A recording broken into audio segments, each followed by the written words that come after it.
Bible గ్రంథములో నుంచి 2వ సమూయేలు గ్రంథము 11వ అధ్యాయము 7వ వచనము మనం చదువుకుందాము. 2వ సమూయేలు గ్రంథము 11వ అధ్యాయము 7-8 వచనాలు మనం చదువుకుందాం.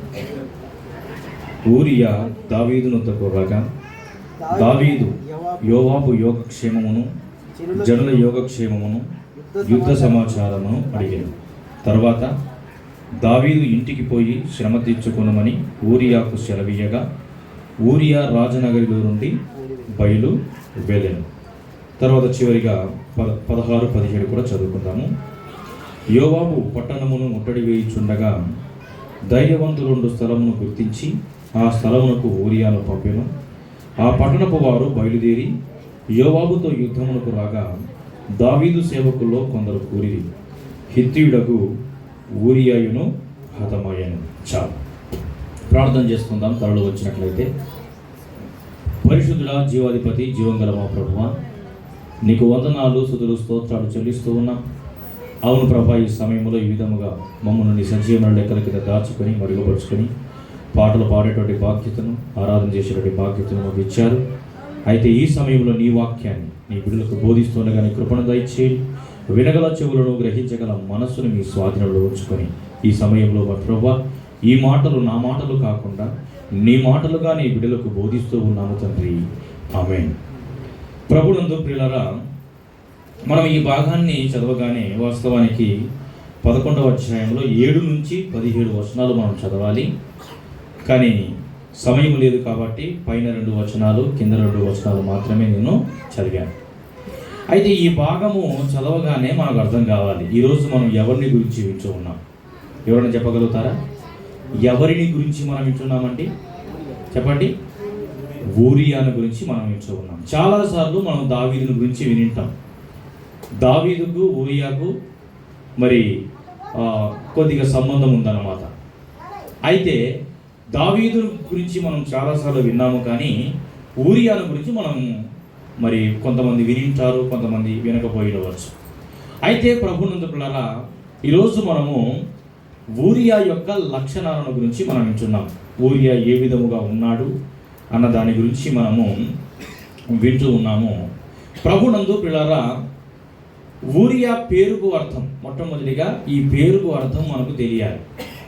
ఊరియా అన్న పేరుకు అర్థం ఏంటి అంటే యెహోవాయే నా వెలుగు అని అర్థం. ఏంటండి? యెహోవాయే నా వెలుగు. ఊరియా అన్న పేరుకు అర్థము యెహోవాయే నా వెలుగు. మరి ఇతను ఏ జాతికి చెందినవాడు అని మనం గమనించినట్లయితే నిర్గమాకాండము 12వ అధ్యాయము 48వ వచనాన్ని ఒక్కసారి మనం అలా చదువుకుందామా? తర్వాత మనం సమూయేలు గ్రంథంలోకి వద్దాము. చదవండి. నిర్గమకాండము 12వ అధ్యాయము 48వ వచనం.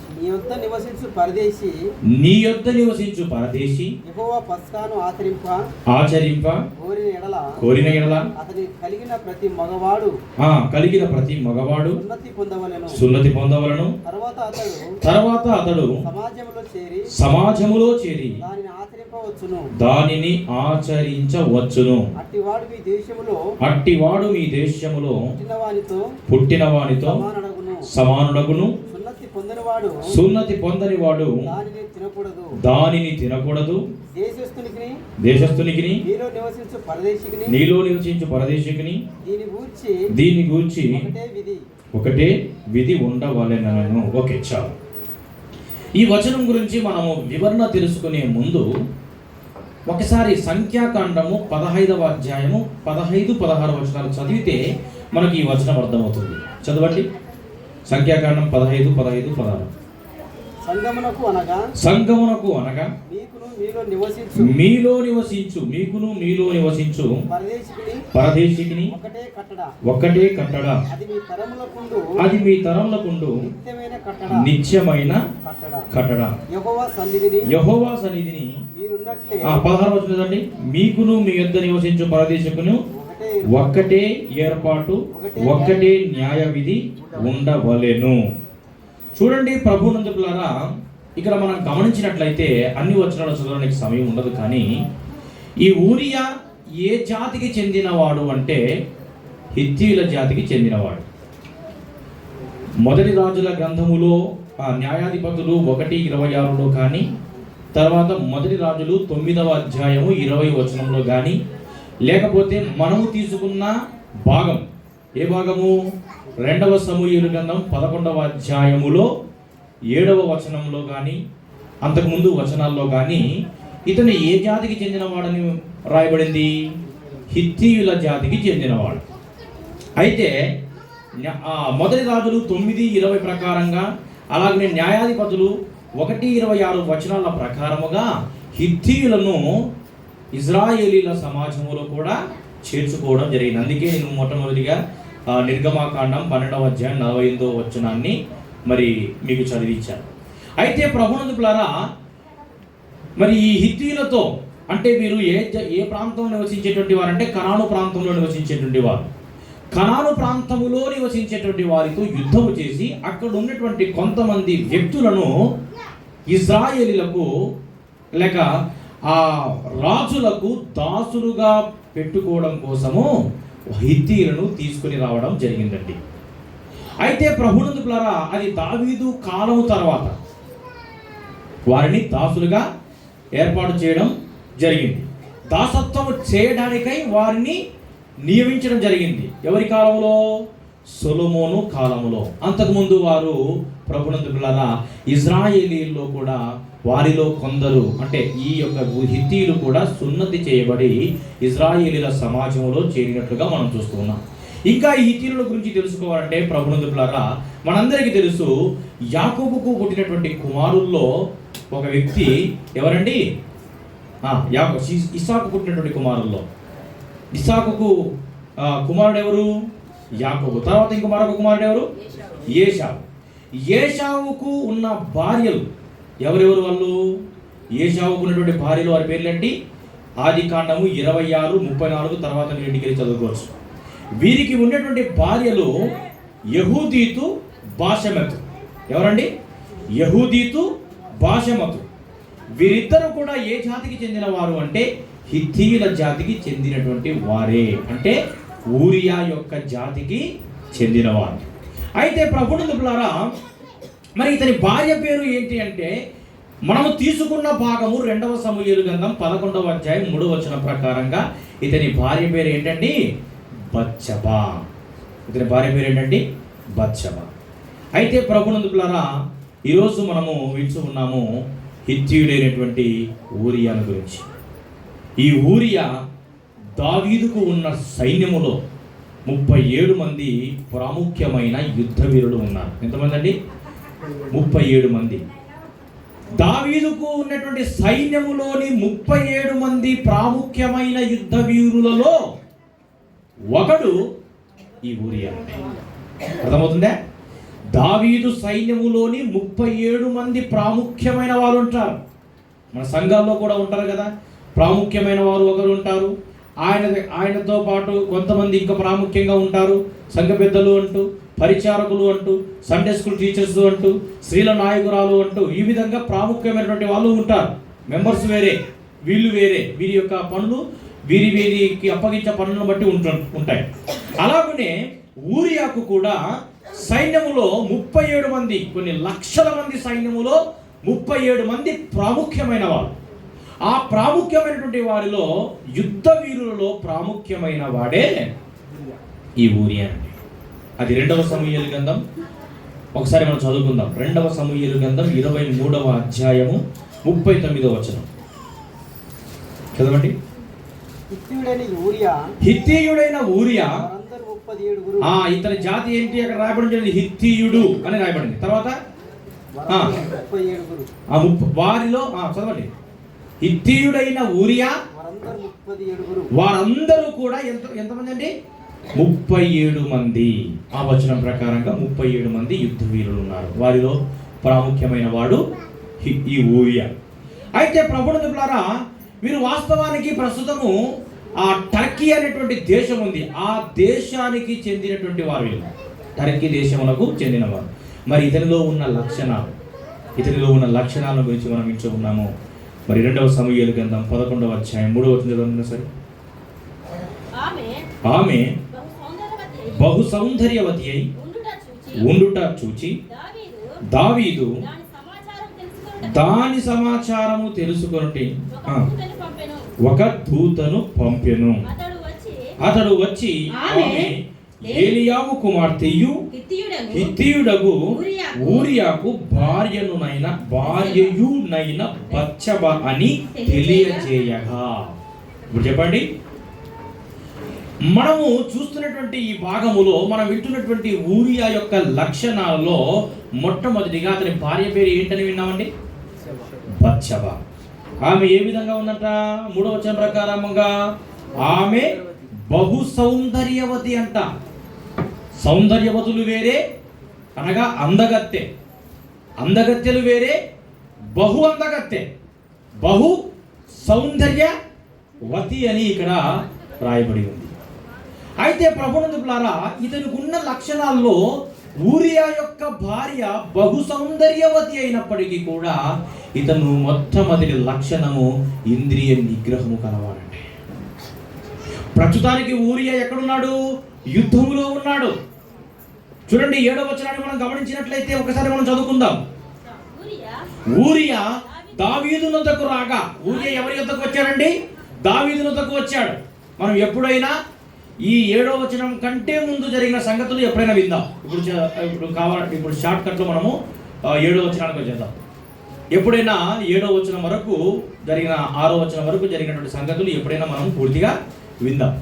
అయితే ప్రభునందులారా, మనం ఈ 7వ వచనాన్ని గమనించినట్లయితే ఊరియా ఎవరో మనం విన్నాం కదా. దావీదుకు ఉన్నటువంటి సైన్యములో 37 మందిలో ప్రాముఖ్యమైన యుద్ధ వీరుల్లో ప్రాముఖ్యమైన వాడు అని మనం విన్నాం. మరి ఇప్పుడు ఊరియా ఎక్కడ ఉంటాడు? యుద్ధములో ఉంటాడు. మరి యుద్ధములో ఉన్న ఊరియాను ఎవరు పిలిపించారండి? దావీదు పిలిపించాడు. ఎందుకు పిలిపించాడు అది షార్ట్ కట్లో మనం చెప్పినట్లయితే, ఈ బత్షెబ భార్య బహు సౌందర్యవతి అని తెలుసుకున్న దావీదు బత్షెబతో ఏం చేశాడండి? పాపం చేశాడు. పాపం చేసిన తర్వాత ఆమె గర్భవతి అయ్యింది. షార్ట్ కట్లో చెప్తున్నా, బత్షెబ యొక్క భార్య బహు సౌందర్యవతి కాబట్టి రాజుగా ఉన్న దావీదు ఆమెను చూసి ఆమెను మోహించి ఆమెతో పాపం చేశాడు. తర్వాత పాపం చేసిన తర్వాత ఆమె గర్భవతి అయింది. మరి ఇప్పుడు ఊరియా ఎక్కడ ఉన్నాడండి? ఊరియా గురించి మనం విన్నాం కదా. ఊరియా 37 మందిలో ఒకడు. ఓకే, మరి ఆయన ఎక్కడ ఉంటాడు?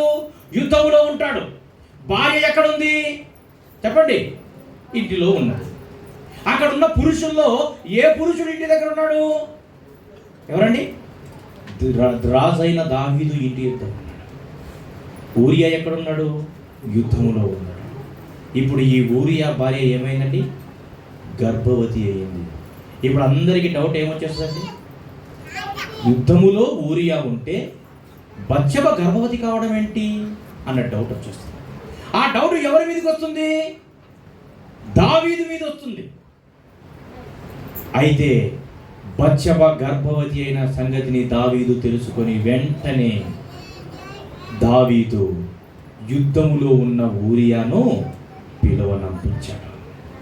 అది 6వ వచనం.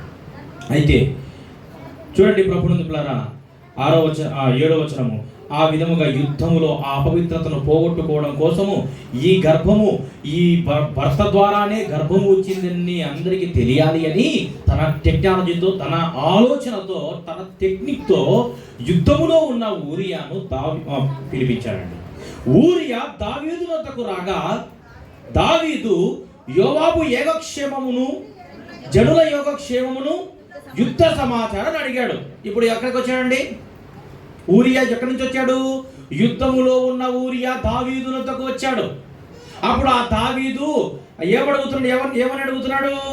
యోవాబు యొక్క క్షేమాన్ని, ఇంకా యుద్ధ సమాచారము ఎలా ఉంది అక్కడ? యుద్ధ సమాచారం, జనుల క్షేమము, యుద్ధ సమాచారము, యోవాబు యొక్క యోగక్షేమములు అన్నీ కూడా అడిగాడు.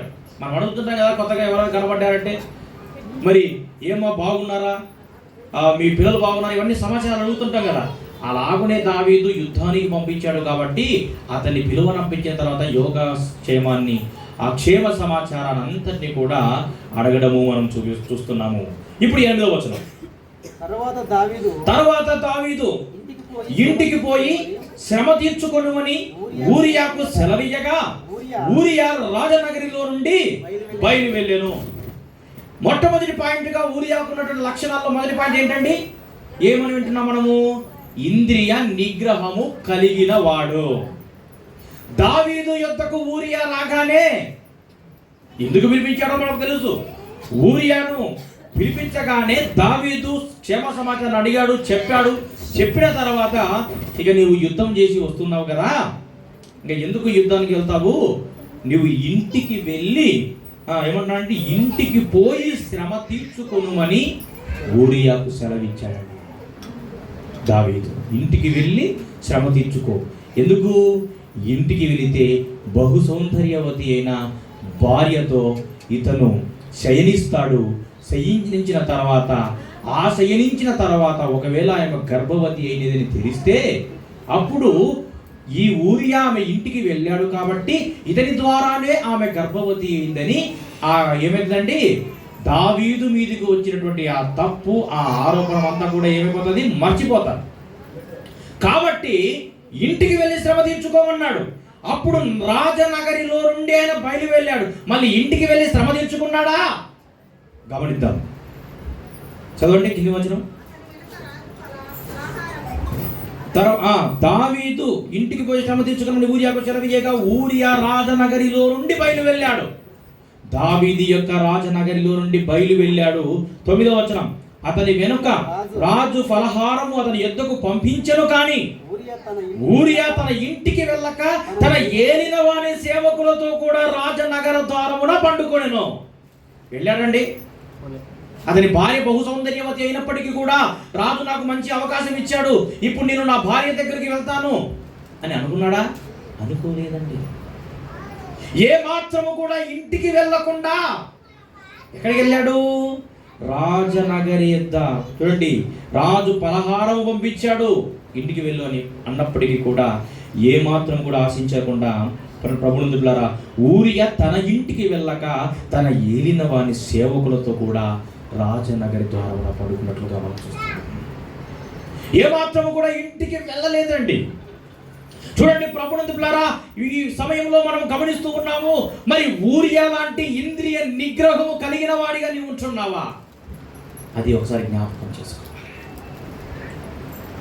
అయితే తనకు తన పనే ముఖ్యముగా భావించాడు, తన కుటుంబము కన్నా ఇంద్రియ నిగ్రహము కలిగినటువంటి వాడిగా ఉంటున్నాడు.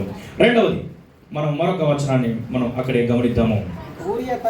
మొట్టమొదటి పాయింట్ ఇంద్రియ నిగ్రహం కలగవాడు. రెండవది 8వ వచనం చదవండి.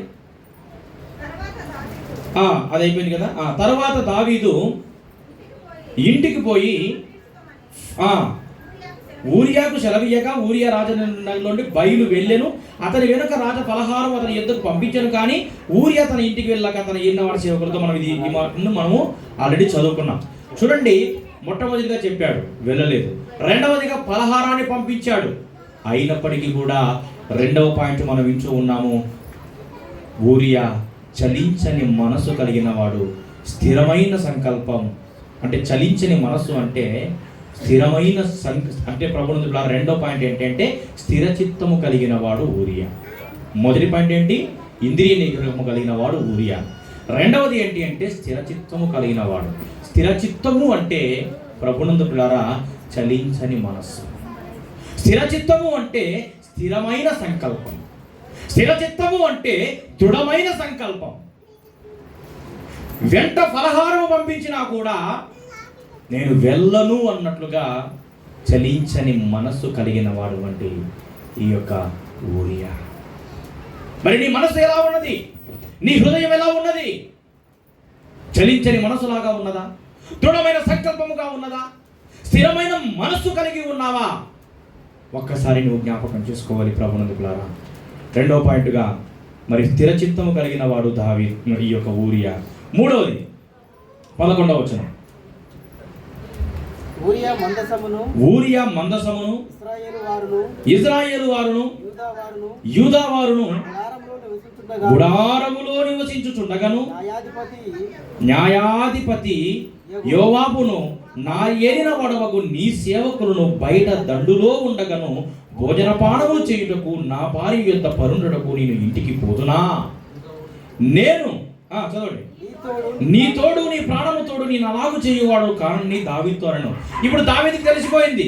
దావీదేమో ఊరియాను ఎలాగైనా ఇంటికి పంపించాలి, ఇంటికి వెళితే అప్పుడు నా మీద ఈ యొక్క మరి ఆమెతో నేను శయనించిన సంగతులు మరి బయటికి రావు అని గ్రహించినటువంటి దావీదు పంపించినా కానీ ఏమాత్రము కూడా వెళ్ళలేదు అన్న సంగతి దావీదుకు తెలిసింది. 10వ వచనంలో ఊరియా తన ఇంటికి పోలేదు అన్న మాట దావీదుకు వినబడినప్పుడు దావీదు ఊరియాను పిలిపించాడు.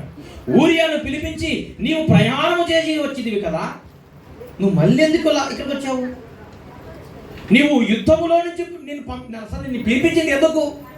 ఎంతో కష్టపడుతున్నావు, ఎంతో శ్రమ పడుతున్నావు, ఈ శ్రమ ఎంత ఎందుకు? ఇంటికి వెళ్ళి నిన్ను విశ్రాంతి తీసుకోమంటే నువ్వు ఎందుకు వెళ్ళలేదు ఊరియా అని అడుగుతున్నాడు. అప్పుడు ఏమంటున్నాడండి? వెళ్ళిపోతివేమని అడగగా చదవండి, వెళ్ళకపోతివేమని అడగగా అప్పుడు ఊరి అంటున్నాడు, మందసము ఇజ్రాయేలు వారు యూదా వారు గుడారములో నివసించుచున్నారు, నీ సేవకులు బయట దండులో ఉన్నాడు. యోవాబు నీ సేవకుడు. మనం అప్పుడప్పుడు ఒక పాట పాడుతూ ఉంటాం కదా, మందసము నీ ప్రజలు గుడారములో నివసిస్తుండగా యోవాబు నీ సేవకులు దండులో ఉండగను. మందసము నీ ప్రజలు గుడారములు నివసిస్తుండగా యోవాబు నీ సేవకులు దండులో ఉండగను. తినుటకు త్రాగుటకు భార్యతో ఉండుటకు, తినుటకు త్రాగుటకు భార్యతో ఉండుటకు ఇది సమయమా ఆనాడు ఊరియా దావీదును అడిగాడు. ఈనాడు నిన్ను కూడా ప్రభువు అడుగుతున్నాడు. ఇటు చూచిన యుద్ధ సమాచారాలు, ఎటు చూచిన కరువు భూకంపాలు, ఎటు చూచిన దోపిడీ దౌర్జన్యాలు, ఎటు చూచినా ఎన్నో అత్యాచారాలు. ఓ సోదరా, ఓ సోదరి, ఓ సోదరా, ఓ సోదరి, రాకడా గురుతులని తెలుసుకోవా, తినుటకు తాగుటకు ఇది సమయమా, యుద్ధ సమాచారాలు, ఎటు చూచినా కరువు భూకంపాలు. చూడండి, ప్రభువులారా, దావీదుగా మాట్లాడాడు. ఊరియా, నిన్ను ఇంటికి వెళ్ళి శ్రమ తెచ్చుకోమంటే నువ్వెందుకు మళ్ళీ వచ్చేసావు అంటే అప్పుడు ఊరియా చెబుతున్న సమాధానము, మందసము నీ ప్రజలు ఎక్కడున్నారు? గుడారములో నివసిస్తున్నారు. యోవాబు నీ సేవకులు దండులో ఉంటే, వీళ్ళందరూ దేశం కోసం కష్టపడుతూ ఉంటే నేను వెళ్ళి నా ఇంట్లో ఎలా ఉండగలుగుతాను? చూడండి ఎంత చక్కగా అక్కడ అంటున్నాడు, భోజన పానములు చేయుటకు వీరందరూ కష్టపడుతూ ఉంటే నేను భోజన పానములు చేయుటకు నా భార్య యొద్ద ఉండుటకు నేను పోదునా అని అంటున్నాడండి. చూడండి ప్రభునందులారా, ఇక్కడ మనము 3వ పాయింట్ మనం గమనించినట్లయితే, దేహ సుఖము కన్నా దేవుని ప్రజల క్షేమము, దేవుని యొక్క ప్రజల క్షేమాన్ని కోరుకునే తపన కలిగిన వాడు ఈ ఊరియా.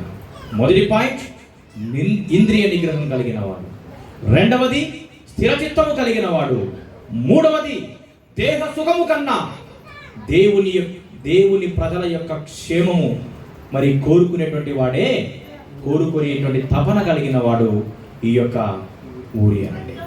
అయితే ప్రభునందు ప్రియులారా, 4వ పాయింట్గా మనం గమనించినట్లయితే అతను ఎక్కడ పోయి పడుకున్నాడంటే భార్య యుద్ధం వెళ్ళకుండా ఎక్కడికి వెళ్ళాడు? అక్కడ మనం గమనించినట్లయితే ప్రభునందు ప్రియులారా, మరి తన ఏలిన వాని సేవకులతో, ఏంటంటే తన ఏలిన 8వ వచనం గమనించినట్లయితే తన ఏలిన వాని సేవకుల యుద్ధకు వెళ్ళినట్లుగా మనం చూస్తూ ఉన్నాం. ఆ రాత్రి ఎక్కడున్నాడు? తన ఏలిన వాని సేవకుల యుద్ధతో కూడా రాజనగరి ద్వారమున పండుకొనేను. చూడండి ప్రభునందు ప్రియులారా, ఇక్కడ మనం గమనించినట్లయితే తన సేవకులు తన అధికారులను, తనపై ఉన్న అధికారులను గౌరవించిన వాడు ఊరియా. ఎన్నో పాయింట్ అండి ఇది? 4 పాయింట్. తన పై అధికారులను గౌరవించిన వాడు. చూడండి ప్రభునందు ప్రియులారా, కొన్నిసార్లు మనము ఏదైనా పొరపాటు చేస్తూ ఉంటాం. అయితే మన పై అధికారులు మనం ఏం చేస్తుంటారండి? మన పై అధికారులు మనల్ని హెచ్చరిస్తూ ఉన్నప్పుడు మనం ఏం చేయాలండి? ఆ హెచ్చరికకు మనం ఏం చేయాలి? లోబడాలి. ఈరోజు ఒక వ్యక్తి మరి మందిరానికి రాలేదు. అతనికి నేను ఫోన్ చేశాను, ఏంటయ్యా మందిరానికి రాలేదు?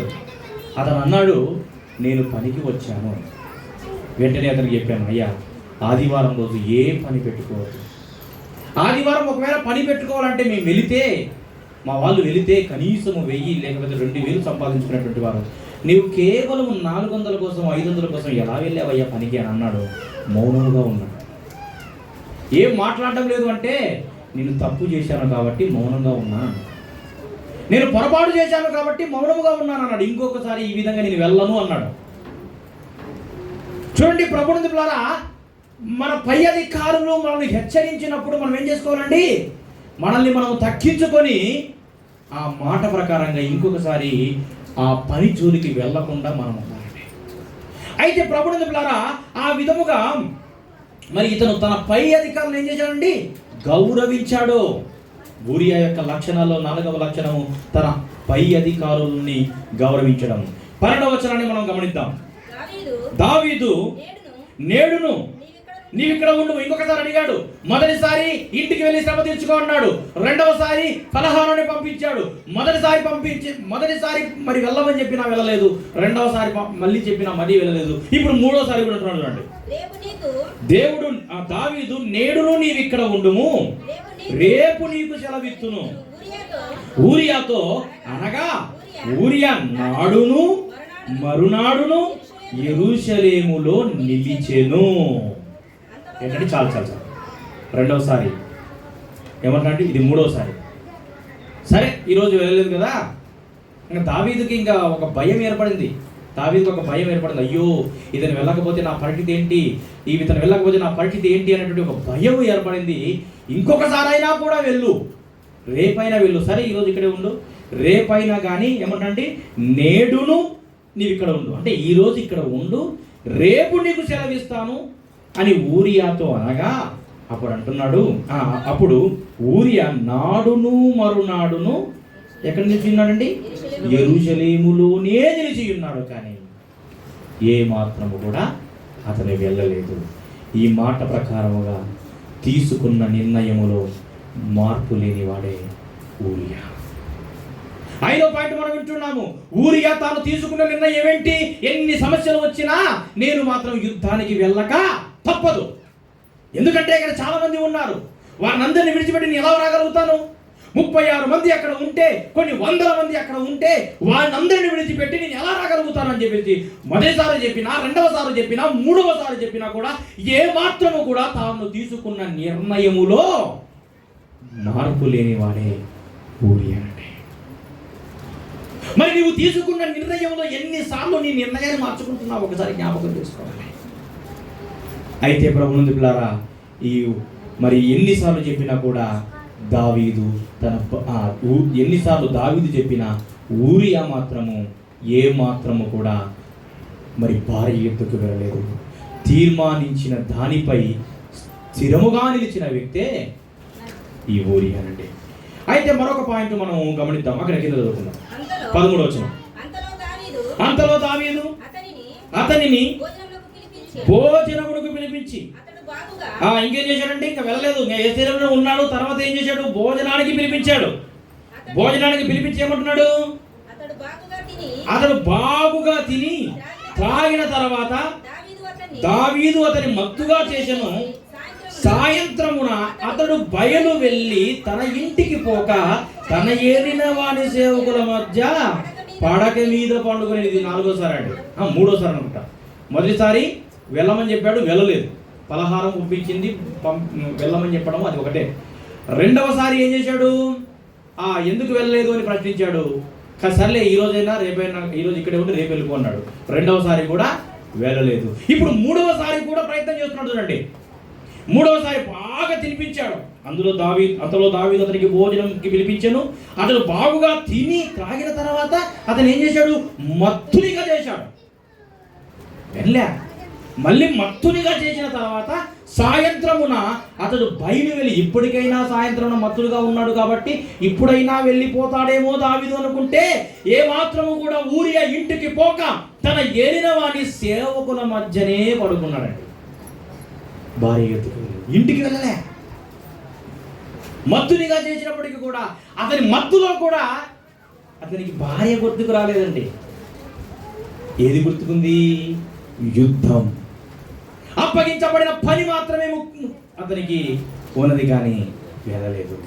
అయితే ప్రభునందులారా, ఈ సమయంలో మనము 6వ పాయింట్ మనం ఇచ్చి ఉన్నాము. ఎన్నిసార్లు ప్రయత్నం చేసినా కూడా, ఎన్ని రకాలుగా అభ్యంతరాలు కలిగినా కూడా ఊరియా వెళ్ళలేదండి. చూడండి, 6వ పాయింట్ మనం గమనిస్తున్నాం ప్రభునందులారా. 3వసారి దావీదు అతని తన భార్య యొద్దకు పంపే ప్రయత్నం చేశాడు, కానీ ఎన్ని అభ్యంతరాలు కలిగినా, అంటే ఊరియాలో ఉన్నటువంటి లక్షణము ఎన్ని రకాలుగా అభ్యంతరాలు కలిగినా కూడా ఊరియా తన భార్య యొద్దకు వెళ్ళలేదు. ఇది 6వ పాయింట్. అయితే 14వ వచనం, ఉదయమున దావీదు యుద్ధము మోపుగా జరుగుతున్న చోట ఊరియాను ముందు పెట్టి అతడు కొట్టబడి హతమగునట్లు నీవు అతని యొద్ద నుండి వెళ్ళిపోమ్మని యోవాబునకు ఉత్తరము రాయించి ఊరియా చేత పంపించాడు. 7వ పాయింట్ ఏంటంటే, ఊరియా బహు నమ్మకస్తుడు, బహు నిజాయితీ పరుడు. ఎంత నిజాయితీ పరుడు అంటే, ఎంత బహు నమ్మకస్తుడు అంటే, ప్రభునందులారా, ఈ ఊరియాని చంపేయమని యోవాబుకి ఉత్తరం పంపించాడు దావీదు. ఇంకా అతని ప్రయత్నం అన్నీ చేశాడు దావీదు. ఇక ఏం చేయాలి? తప్పు చేశాడు దావీదు. అయితే ఇప్పుడు ఎలాగైనా ఇతని తన భార్య దగ్గరకు పంపిస్తే తన పాపం మాఫ్ అయిపోతుందని చెప్పేసి అనుకున్నాడు, ప్రయత్నం చేశాడు. 3 సార్లు ప్రయత్నం చేసినప్పుడు వెళ్ళాలి. ఇక ఏం చేయాలో అర్థం కాలే. చివరికి ఊరియాని చంపేయాలనుకున్నాడు. ఊరియాని చంపివేయాలని చెప్పేసి ఒక ఉత్తరాన్ని పంపించాడు. ఎవరికి? యోవాబుకు. ఈ ఊరియాని చంపేసేయి, చంపించేయి, యుద్ధములో చంపించేసేయి అని. ఎలా అంట? ఉదయమున దావీదు యుద్ధం మోపుగా జరుగుతున్న చోట ఊరియాను ముందు పెట్టి, ఎక్కడైతే ధైర్యవంతులు ఉంటారో, ఎక్కడైతే బలవంతులు ఉంటారో అటువంటి వారి మధ్యలోకి ముందు పెట్టి తన్ని, అప్పుడు ఇతడు ఏమవుతాడు? చచ్చిపోతాడు అని ఒక లెటర్ రాసి యోవాబుకు పంపించాడు. అప్పుడు యోవాబు యోవాబుకు ఆ లెటర్ పంపించాడండి. అసలు ఆ లెటర్ తీసుకుపోయింది ఎవరో తెలుసా? తన చావు యొక్క లెటరు తానే తీసుకెళ్లి యోవాబుకి ఇచ్చాడండి. ఎంత నమ్మకస్తుడండి, ఎంత నిజాయితీ పడండి ఊరియా. తాను చంపబడేటువంటి లెటర్, ఆ లెటర్లో ఏముంది? యోవాబు, యుద్ధము జరుగుతున్న సమయంలో ఎక్కడైతే ధైర్యవంతులు ఉంటారో, ఎక్కడైతే బలవంతులు ఉంటారో వారి ముందు ఈ ఊరియాను పెట్టు, చంపబడతాడు అని ఆ లెటర్ రాస్తే ఆ లెటర్ని ఆ ఊరియా చేతికి తీసుకుని పోయి ఆ ఊరియా చేతనే పంపించాడండి. ఎంత నమ్మకం చూడండి, ఎంతటి నిజాయితీ పడండి ఈ ఊరియా. మరి ఈ ఊరియాకున్న లక్షణాల్లో ఈ 7వ లక్షణం నమ్మకస్తుడు అనే లక్షణం నీలో ఉన్నదా? ఈ ఊరియాకు ఉన్నటువంటి లక్షణాల్లో 7వ లక్షణం నిజాయితీ పరుడు అనేటువంటి లక్షణం నీలో ఉన్నదా లేదా అన్నది ఒకసారి జ్ఞాపకం చేసుకోవాలి. ప్రభునందులారా, ఆ విధంగా లెటర్ రాసి పంపించాడు. 16వ వచనం, పట్టణమును ముట్టడి వేయుచుండగా యోవాబు పట్టణమును ముట్టడి వేయుచుండగా ధైర్యవంతులు ఉండు స్థలమును గుర్తించి ఆ స్థలమునకు ఊరియాను పంపెను. ఆ పట్టణపు వారు బయలుదేరి యోవాబుతో యుద్ధమునకు రాగా దావీదు సేవకులలో కొందరు కూలిరి. హిత్తీయుడగు ఊరియాయును హతమాయెను. చూడండి ప్రభువులారా, మొదటి పాయింట్ మనం విన్నాం, గుర్తుందా? ఓకేనా? ఊరియా యొక్క లక్షణాల్లో ఇంద్రియ నిగ్రహము కలిగిన వాడు. రెండో పాయింట్ ఎవరికైనా గుర్తుందా? ఏంటండి? చలించని మనసు కలిగిన వాడు. మూడో పాయింట్ ఎవరికైనా గుర్తుందా? దేహ సుఖము కన్నా ప్రజల యోగక్షేమాన్ని కోరుకునే తపన కలిగిన వాడు. నాలుగో పాయింట్ ఎవరికైనా గుర్తుందా? తన పై అధికారులను గౌరవించాడు. ఐదో పాయింట్, తీసుకున్న నిర్ణయంలో మార్పు లేనివాడు. ఆరో పాయింట్, ఎన్ని రకాలుగా అభ్యంతరాలు కలిగినా భార్య యొద్దకు వెళ్ళనివాడు. ఏడో పాయింట్, బహు నమ్మకస్తుడు, నిజాయితీపరుడు. అయితే ఇప్పుడు ఎనిమిదో పాయింట్ అక్కడ మనం గమనించినట్లయితే ప్రభునందు పిల్లారా, ఎనిమిదో పాయింట్ మనం అక్కడ గమనించినట్లయితే మరలా మాట చదువుకుందాము. చూడండి ప్రభునందు పిల్లారా, 16వ వచనంలో యోవాబుకి ఉత్తరం పంపించేశాడు. యోవాబుకు ఊరియా చేత ఉత్తరం పంపించాడు. యోవాబు పట్టణమును ముట్టడి వేయుచుండగా, ఒక ప్రాంతానికి వెళ్ళి యుద్ధం చేయాలి. ఆ పట్టణాన్ని ముట్టడి వేయుచుండగా ధైర్యవంతులు ఎక్కడైతే ఉంటారో, ధైర్యవంతులు లేక బలవంతులు ఆ ఉండే చోటుకు స్థలమును గుర్తించాడు యోవాబు. గుర్తించి ఏం చేశాడంటే, గుర్తించి ఆ స్థలమునకు ఊరియాను పంపించాడు. ఆ స్థలమునికే ఊరియాను పంపించారు. అప్పుడు ఆ పట్టణపు వారు బయలుదేరి యోవాబుతో యుద్ధం చేశారు. యుద్ధమునకు రాగా దావీదు సేవకుల్లో కొందరు కూలిరి. దావీదు సేవకులు ఏమయ్యారండి? కొందరు కూలిపోయారు. ఇప్పుడు ఆ యుద్ధములో నాయకుడిగా ఉన్న వ్యక్తిగా ఉన్న ఈ ఊరియా కూడా ఏమయ్యాడండి? హిత్తీయుడకు ఊరియా కూడా హతమయ్యాడు. ప్రభునందు పిల్లారా, 8వ పాయింట్, దేవుని కోసం, దేశం కోసం తన ప్రాణాన్ని ధైర్యముగా అర్పించిన వాడే ఊరియా. తన ప్రాణాన్ని కూడా లెక్క చేయకుండా దేవుని కోసము, దేశం కోసము, దేశ ప్రజల కోసము ఏం చేశాడండి? తన ప్రాణాన్ని అర్పించాడు. తన ప్రాణాన్ని త్యాగం చేసిన వాడు ఈ ఊరియా. అయితే ప్రభునందు పిల్లారా, పాపము చేసింది ఎవరండి? ఇప్పుడు చెప్పండి, పాపం చేసింది ఎవరు? దావీదు. దావీదుతో పాటు ఇంకెవరు పాపం చేశారు? ఎవరు? బత్షెబా, ఊరియా యొక్క భార్య. ఊరియా యొక్క భార్య తప్పు చేస్తే, దావీదు తప్పు చేస్తే బలి అయింది ఎవరు? ఎవరండి బలి అయింది? ఊరియా బలి అయ్యాడండి. ఎఫెసీయులకు రాసిన పత్రిక 2వ అధ్యాయము 1వ వచనాన్ని మనం చదువుకుందాం. ఎఫెసీయులకు రాసిన పత్రిక 2వ అధ్యాయం 1వ వచనం త్వరగా. మీ అపరాధముల చేతను పాపముల చేతను మీరు చచ్చిన వారే ఉండగా, మనం చచ్చిపోయిన వారమండి. వేటి చేత మనం చచ్చిపోయిన వారమంటే, మనం పాపములు చేశాము, అపరాధములు చేశాము. అపరాధములు చేసిన మనము, పాపములు చేసిన మనము ఏమైన వారమండి? చచ్చిన వారము. చచ్చిన వారమై ఉండగా ఆయన ఏం చేశారండి?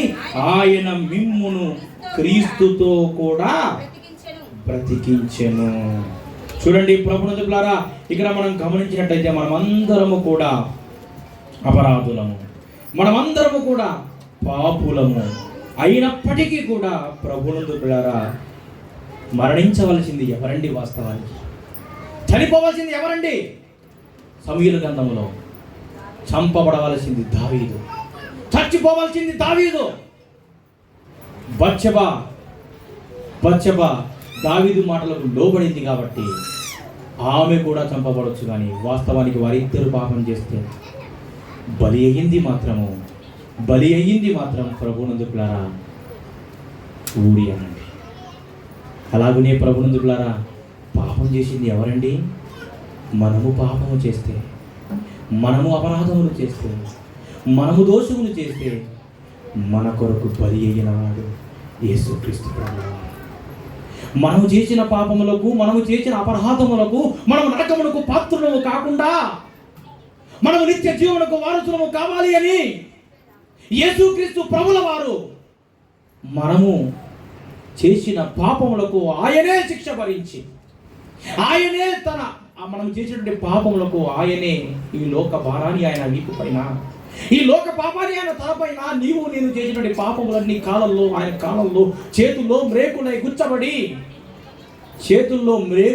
గుచ్చబడి మన అందరి కొరకు ప్రాణత్యాగం చేసిన వాడు యేసుక్రీస్తు ప్రభువారండి. కాబట్టి ప్రభునందులారా, ఊరియా వారి కొరకు మరణించినట్లు, వారు చేసిన పాపాన్ని బట్టి ఊరియా మరణించినట్లుగా మనము చేసిన పాపాన్ని బట్టి యేసయ్య మన కొరకు మరణించాడు, సమాధి చేయబడ్డాడు, పునరుద్ధానుడయ్యాడండి. అయితే మనము చేసిన పాపములు కడగబడాలి అంటే, మనము చేసిన అతిక్రమములు మరి కడగబడాలి అంటే మనమందరము కూడా యేసుక్రీస్తు ప్రభుల వారు రెండవ రాకడలో మన కొరకు రాబోతూ ఉన్నాడు. కాబట్టి రోమిల కాష్ట పత్రికలో రాయబడినట్లుగా యేసు ప్రభువు అని నీ నోటితో నీవు ఎప్పుడైతే ఒప్పుకుంటావో, ఒప్పుకొని నీ పాపములు విడిచిపెడతావో, నీ హృదయమందు యేసుక్రీస్తు ప్రభుల వారు సజీవుడు అని, మృతులలో నుండి దేవుడు ఆయన లేపాడు అని ఎప్పుడైతే నీ హృదయమందు విశ్వసిస్తావో, నీవు చేసిన పాపములన్నీ కూడా ఆయన కడిగి వేస్తాడు. అప్పుడు మనము నరకమునకు పాత్రము కాకుండా రక్షించబడతాము అని మనవి చేస్తూ దేవుడు తన వాక్యమును దీవించి ఆశీర్వదించిన గాక. ఆమేన్. ఈ సమయాన్ని మన మధ్యలో ఉన్న ఇసాక్ పాస్టర్ గారు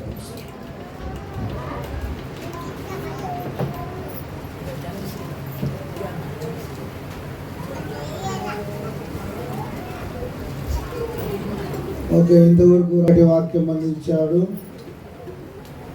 నిజంగా